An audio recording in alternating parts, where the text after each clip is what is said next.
अर्जुन और मछली की आंख। महाभारत की प्रसिद्ध कहानी। महाभारत के समय में द्रुपद के राजमहल में द्रौपदी के स्वयंवर का आयोजन हुआ। इस स्वयंवर में भाग लेने के लिए पूरे भारत के विभिन्न राजाओं, राजकुमारों और योद्धाओं को आमंत्रित किया गया था। स्वयंवर में एक कठिन परीक्षा रखी गई थी, जिसमें प्रतिभागी को एक घूमती हुई मछली की आंख को निशाना बनाकर तीर मारना था। लेकिन यह आसान नहीं था। प्रतियोगियों को नीचे रखे जलपात्र में मछली का प्रतिबिंब देखकर निशाना लगाना था।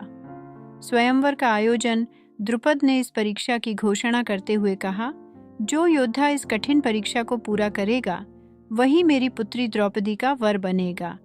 इस चुनौती को देखकर कई योद्धा उत्साहित हुए, लेकिन मन ही मन इसे असंभव मान रहे थे। अर्जुन का प्रवेश, पांचों पांडव भी इस स्वयंवर में एक ब्राह्मण के वेश में शामिल हुए थे।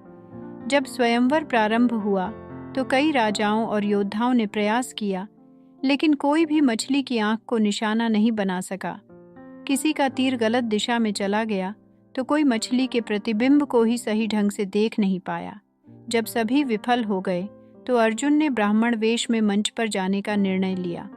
उनका आत्मविश्वास और धैर्य देखकर सभी आश्चर्यचकित हो गए। अर्जुन की तैयारी। अर्जुन ने धनुष उठाया और ध्यानपूर्वक जलपात्र में मछली के प्रतिबिंब को देखा। वह अपने गुरु द्रोणाचार्य की दी हुई शिक्षा को याद कर रहे थे। उन्होंने अपनी सारी इंद्रियों को केंद्रित किया और मछली की आंख को निशाना बनाने की तैयारी की। द्रौपदी ने भी अर्जुन को देखा और उनके आत्मविश्वास और कौशल से प्रभावित हुई। अर्जुन ने बिना हिचकिचाहट के तीर चलाया। तीर सीधे जाकर मछली की आंख पर लगा। पूरा सभा मंडप तालियों और प्रशंसा से गूंज उठा।